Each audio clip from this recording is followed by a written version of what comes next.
everybody. How is everybody today? Good? Let me see some thumbs. Come on, let me see some thumbs. Awesome. Great. So it is Tuesday, May 5th, and it's sunny right now. Pretty decent. And weather's kind of funky lately, right? Crazy, but it's nice when we have these great days. So we've got a couple things to share with you today. And first, I just want to reiterate and remind everybody about Red Day and the food drive. I know a couple of you have come to the offices and gotten your bags. I know a lot of you, right? Again, thumbs up. You're reaching out to your database, right? You're telling them about this food drive, right? Yeah, Tammy's doing it. Anybody else? Come on, guys. Reach out to your database, talk about the food drive. We can get this done between now and the 14th of May. So we have almost 2 weeks to do this, but please get your orders to Robert and Maria about how many bags you want and just come by the office and grab them. We have them sitting waiting for you. So please don't forget about that. So we have a guest with us today. I hope he's on. Charlie Vinci. Are you here, Charlie? Hey, can you hear me? I can. I'm on. Awesome. So Charlie is in the Stanford Market Center. Charlie is on the ALC. And Charlie, why don't you just give us a little background of you? You can start at kindergarten, whatever you want to do, and take us through everything. But tell us a little bit about you and your path to real estate, and then what you want to share with us today. Sure. I'm sure everybody doesn't want to hear about kindergarten, but I'll start with maybe right before here. I was a general contractor. Any of you know me know that I hated it. I hated it. I ran into Rick when I was doing my licensing training, and I knew KW was my home. So that's really the short story about how I got here. I've been in the business, I think I've been in my just over 3 years. With the help of Jen and obviously all the training at the office, I was able to cap, I think that was my first year or pretty close to my first year. And, still been just plugging along since. And, so now I want to try to give back as much as I can because I know so many people in the office, help me get where I am. That's great. So tell us, how did your business grow, Charlie? I mean, from your sphere, how did that happen for you? Yeah, primarily, it was open houses in the beginning. I think I did 96 or 98 in the first year. Wait a minute. Say that again. How many open houses in your first year? It was close to 100, 96, 98, something like that. It's been a couple of years, so I kind of forget at this point. That's awesome. And you know what, Charlie? I remember a story when you did an open house. I don't know if I'm going to get it completely right, but you did an open house, and it was for a vacant open house. It was like 12 below zero. And there was no heat in the house, and you would wait in your car for people to show up and then take them into the house. And you even had success from that. Yeah, it was a good one. It was a good one because it was a good house. And a lot of people showed up. I think we might have had 10 or so people come through. Wow. So your business has grown. Obviously, you're killing it. You're doing great. And you've discovered a book recently that, we talked about and you wanted to share with the group. So why don't you tell us about that? Yeah, I've always been super passionate about self-development. One of the biggest challenges, I think, with self-development, there's so many ideas out there. So in the recent years, I've kind of tried to hone and focus more on what really works and what actually has had impact. And for me, that's been habits. And so I have read just about every habit book out there. Recently, a new one came out, and I think by far this one takes everything that's ever been written, studied, research about habits and just brings it to a whole nother level. And I've been having, over the past few weeks, really great success. And I think what's really intriguing to me is that we're in the midst of this, it's just chaos with our lives right now. I think everybody's in the same boat, and trying to keep and stay focused is probably harder than it's ever been. Yet this book seems to have been written for times like these. So I thought that maybe you guys would get something out of it. I think our idea is that we'll share, what would we say, like 5 or 10 minutes with you guys. Is that right, Steve? Yes. And then, if everybody, is intrigued and wants to hear more, maybe we can think about a bigger class, but I'm going to try to give you the big picture overview. Sure. Maybe we could do questions at the end, because I'll Sure. just crank through it. That's okay? Yeah, absolutely. Yeah, I'll monitor the chat room. Cool. Steve, if I'm not making a sense, just let me know. If I'm saying something it's not coming across the right way. Go ahead, you're fine. Go. All right, so the book is called Elastic Habits. It's by an author called, Stephen Guise, and he also wrote a book called Mini Habits. So if you guys are familiar with that book, this is the evolution of mini habits. And essentially, the way that a mini habit works is that you decide what your goal is, you create a mini habit related to that goal, and it's the smallest possible step. It's something that you have to do it every day. That's the rule. And so it has to be something that even on your worst day, you could do. So take Steve as an example. He's a runner. So if he wants to make a habit around running, now I'm sure he's got plenty of habits around running, but let's say he was just starting out, he might make a mini habit of putting his running shoes on and walking to the street. He knows even if he was sick, he could do that, right? I mean, that's a reasonable assumption. So you make these mini habits really, really small. So, and what the reason that they work is because they essentially bring you right to the doorstep of the thing that you're supposed to do. And it's really hard at that point not to actually run at all, right?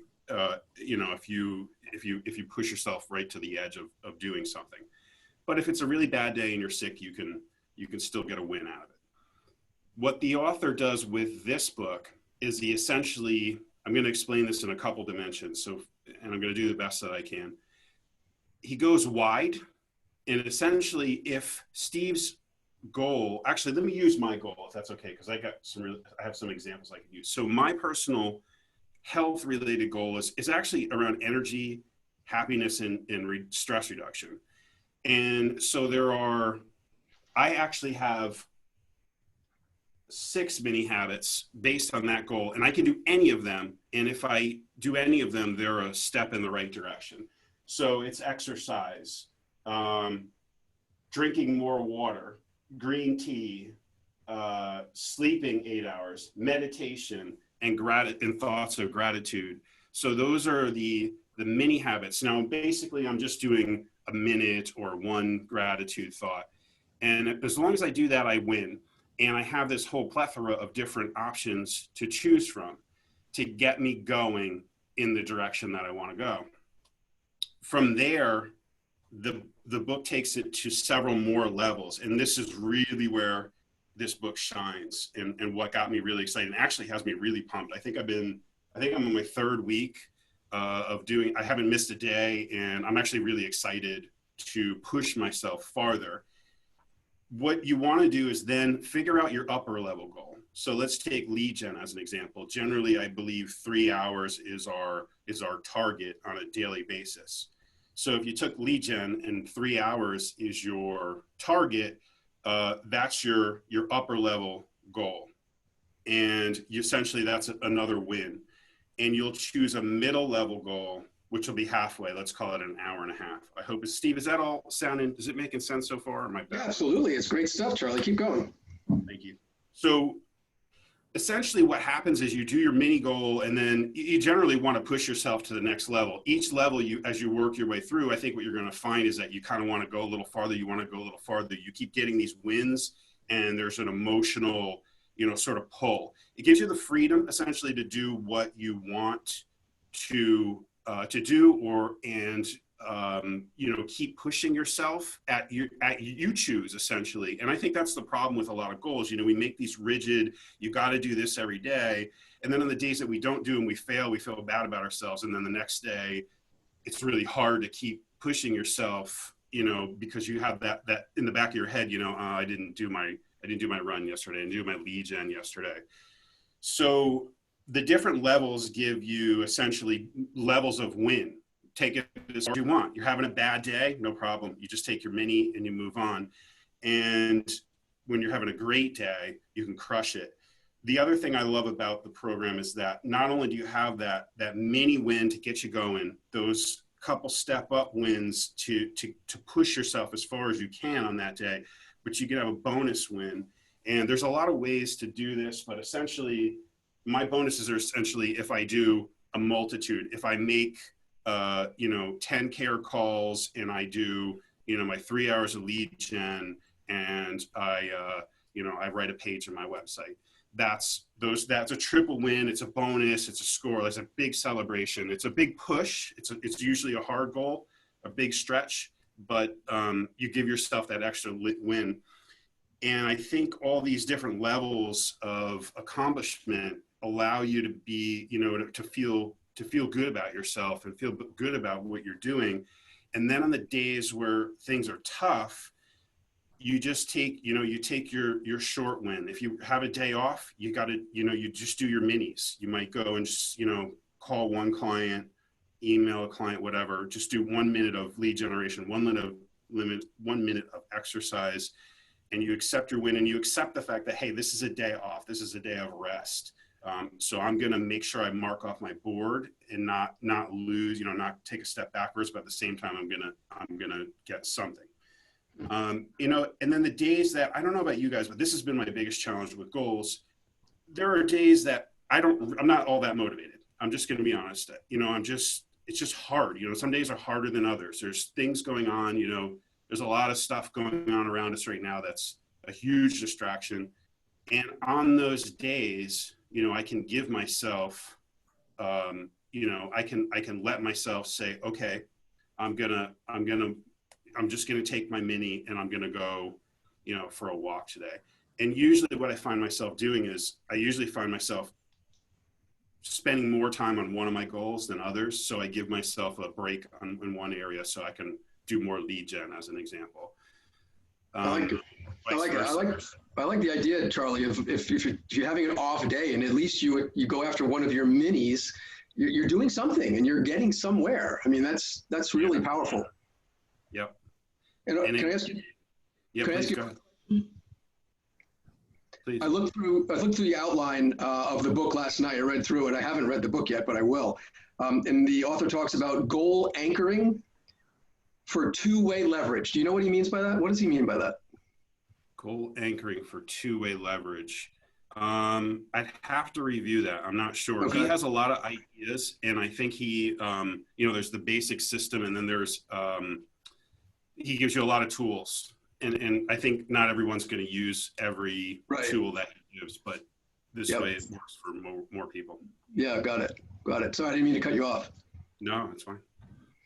So this is great stuff, Charlie. So I know when you and I used to sit down before you were on the ALC and talk about your goals, and remember we really talked through open houses and wanting you to have the success that you were looking for with that, and you did it. You pushed through and you did it after being very discouraged. So I think what you're doing now, I mean, knowing you the way I know you, that this is huge for you. I mean, really setting up your mini habits and going after them, I could see how that's going to work for you, and I could see how that could work for a lot of people. Yeah, I agree. I think why this is such a good system is because it really adapts to really all different personality types. My personality type is, I go at 900 miles an hour or none, and that's good and bad, right, in some ways, but this will allow me to adapt to it. And if you're a more consistent type person, obviously it's going to help you there too. Right. Totally. Well, I think this is very intriguing. I think I could see people with their heads down like they were taking notes. I would definitely suggest, Charlie, that we set up a session of really diving into this book in more detail. I think it's really great. And I just have to ask you real quick, on the wall behind you, what are those bills, those dollar bills, $100 bills? What are they? What do they signify? There's $500,000 bills, which has been our long-standing goal, 500,000 GCI. Awesome. Got it. Love it. Anybody have any quick questions for Charlie? You could unmute yourself quickly before we move on to Marty Miller. Charlie, it's Mary. Yeah. Good job. Hi, Mary. Thank you. I have a question. Do you need to read the mini habit book before the elastic habits, or is that incorporated? Yeah, it's incorporated. I wouldn't even bother. Use your time efficiently. And I would take, if you were short on time, I would either do the audio book or I would just jump towards the end of the book. There's a lot of sale in the beginning of the book where he's trying to, sell you why it's great. It's great. Just trust me. It's just a good book. So you can jump to the meat and the potatoes more towards the end if you're short on time. Thank you. Great. Anybody else have a question? I see some people have ordered the book already. Charlie, you sold them. Really? Yeah. Wow. Hey, Charlie, it's Kim. How are you? Good morning. Thank you for your Good knowledge. morning. Question for you. As open house is your main jam like it is at our team, how are you Yeah. pivoting right now, not being able to do that? Well, fortunately, I mean, doing open houses at that level for years has given me more than enough people to just follow up on, which quite frankly, is probably my weakness. I don't follow up as well. So this time has been good for sort of catching up and staying with those people. So it hasn't been really much of an issue for me. Great, great. Awesome. Anybody else for Charlie? Cool. Charlie, you're the man. Thank you, sir. Nice seeing everybody. Yeah, really appreciate it. So I believe Tammy, you have a mortgage minute for us? Good morning, everybody. Charlie, that was awesome. I actually read that book when I started working for Keller Williams to try to figure out how to manage all of this. So Cool. it's an awesome book. So my mortgage minute today is a little, so this week is Teacher Appreciation Week. And considering how there's a lot of parents who have found themselves as homeschool teachers and, teachers who they really deserve a hats off in this time of crisis, keeping our future leaders of the world moving. So I just want to let you guys know that anybody who's a teacher, that we would be waiving their lender fee for them if they decided to refinance, not rolling in a different way or not, pad it into the loan somewhere or that. But if I'm reaching out to my database, I'm calling all my teachers, I'm expressing gratitude for them. And then if there is an opportunity for them to save some money, I am going to waive the lender fees for them. That's just my own personal thing as a way that I can give back. So if you guys know a teacher, don't forget to send gratitude this week, but let them know that there's an opportunity to save some money. So that's my mortgage minute. That's great, Tammy. You rock. That's really cool. Very cool. Anybody have a quick question for Tammy before we move on? Okie dokie. Thanks, Tammy. Right. You know where to find me if you do. Absolutely. Donis, Marty Miller, what has he got today? Yes. Thank you, Tammy. Thank you, Charlie. Thank you, everybody. Marty's going to show us more about Command, of course. Command was meant to be an end-to-end platform. So to that, there's a commissions tab with the goal of replacing green sheets. We're not currently at the point where we can replace green sheets entirely because it doesn't do everything we need it to do yet, but we're trending in that direction. So it's good to at least know how it works. But for now, continue to submit your green sheets so you can get paid on a transaction. Okay, Marty, show us what we got.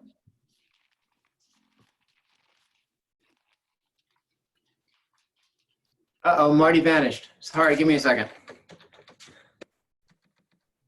He does that sometimes. He's pretty squirrely. Good morning, Risa. How are you, sweetie? Kim, mute yourself. Good. What's going on this beautiful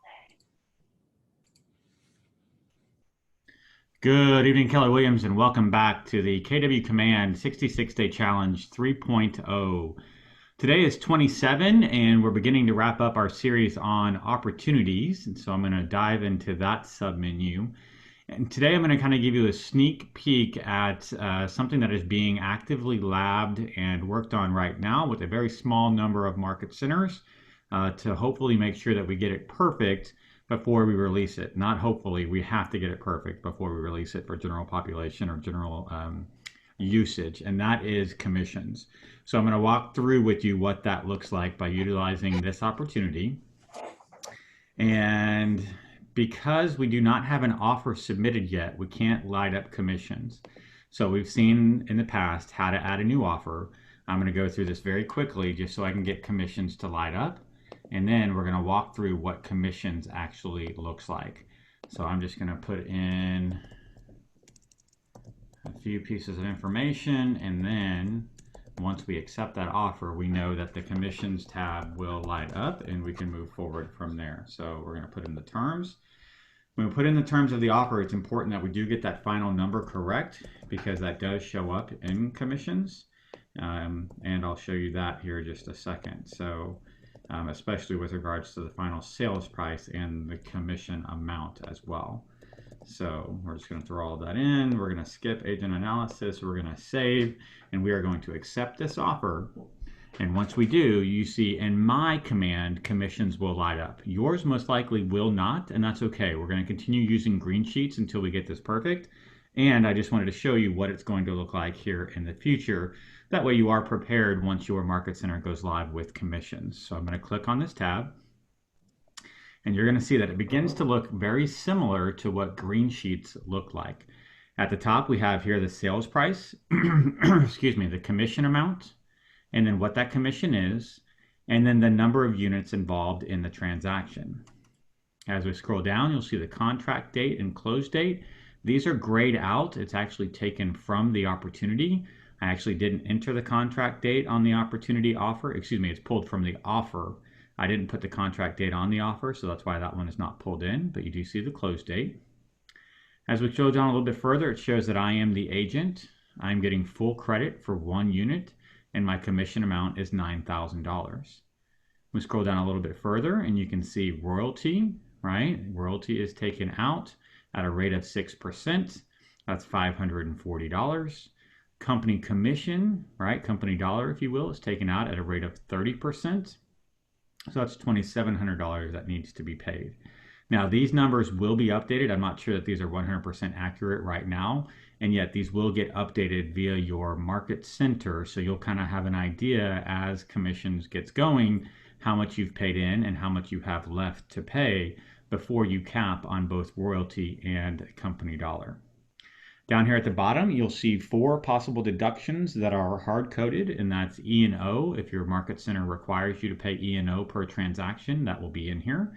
And then, of course, you have the opportunity to donate to all of our causes, which is KW Cares, KW Kids Can, or providing a BOLD scholarship. You'll see my $9,000 commission once we subtract royalty and company dollar. You'll see down here at the bottom, the check amount is $5,760. You can see on the right-hand side, that's summarized by total commission, royalty removed, company dollar removed, how much is being paid to me as the agent, and how much is being paid to the office. So it's really straightforward if this is all that's involved in your transaction. Now, we know sometimes things can get a little, right? It's not always this simple. So if for any reason you lowered your commission, you can change this commission rate, and it will change the dollar amount that's being charged. So it's now $6,000, okay?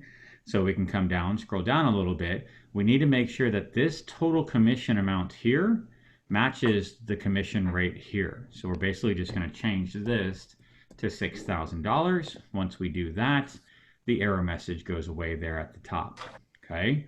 The other thing that might happen is I might be on a team where I am splitting commission. So if for some reason I get less than 1 full unit worth of credit, then I can add an additional agent. So I'm going to say I'm on a team. We're still at 2%.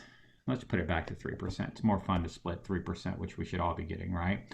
So the total commission is $9,000. I'm getting half of that, so I get $4,500.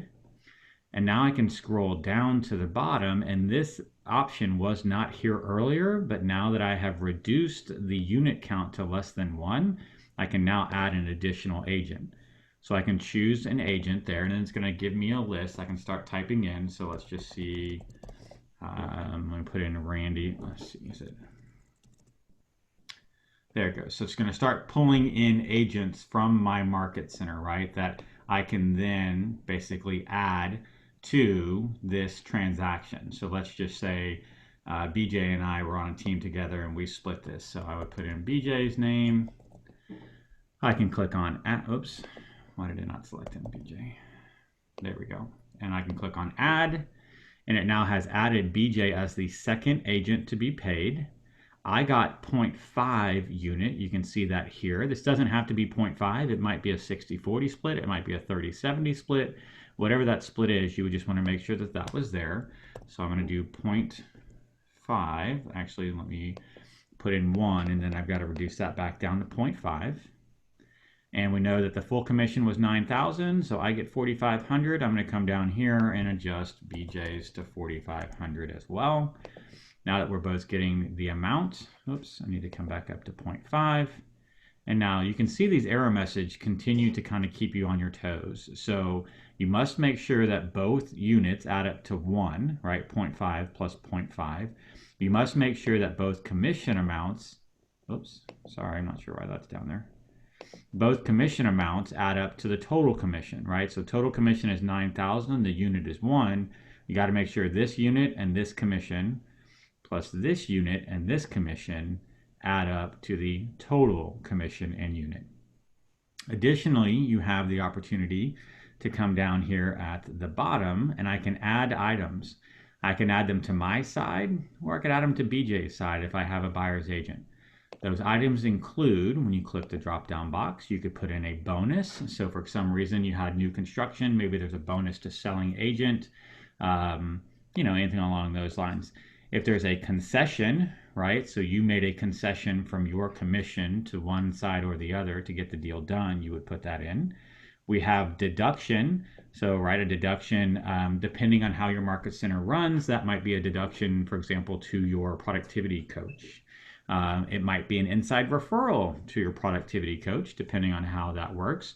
Or if an agent in the market center referred you the transaction, that would be an inside referral. We also have outside referrals, so you could track that as well. Anytime you choose these different types, there's information that you have to put in, which would include the tax amount, the tax ID type, who it's getting paid to with description, address, and phone number. That way we make sure that that check gets properly mailed to the person that needs to receive it.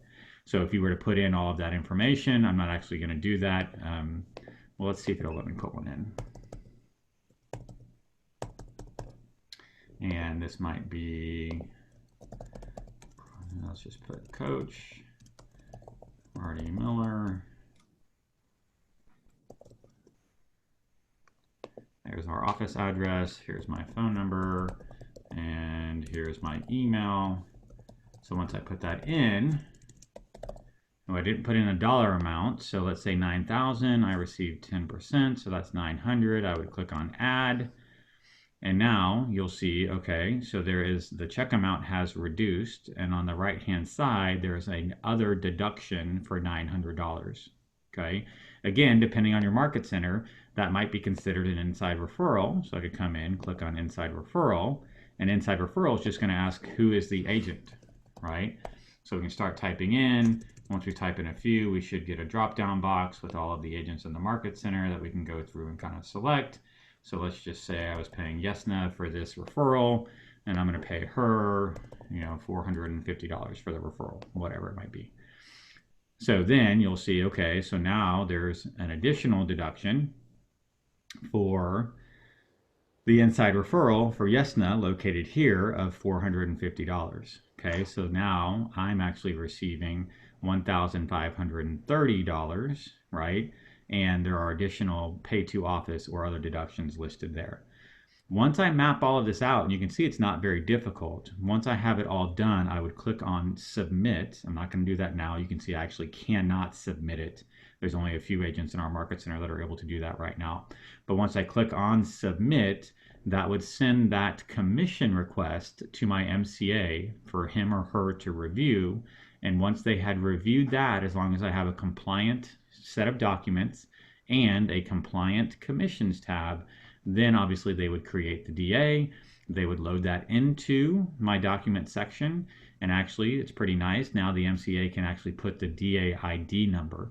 So once I dive into this opportunity, if I see a DA ID number, that means it's been created and it's most likely in my document section, ready for me to send off to the title company in order for me to get paid. So that's a brief overview of what the commission tabs looks like. Please don't run to your MCA and say, how come we don't have commissions? It's being tested, and it's being tested to the fullest extent, because obviously we want to make sure this impacts a lot of people, not only the agents, but leadership and profit share and so many other things. So we've got to make sure that we get this correct. And yet I just wanted to show you briefly what that looks like. This is the end of Green Sheets as we know it once we get there.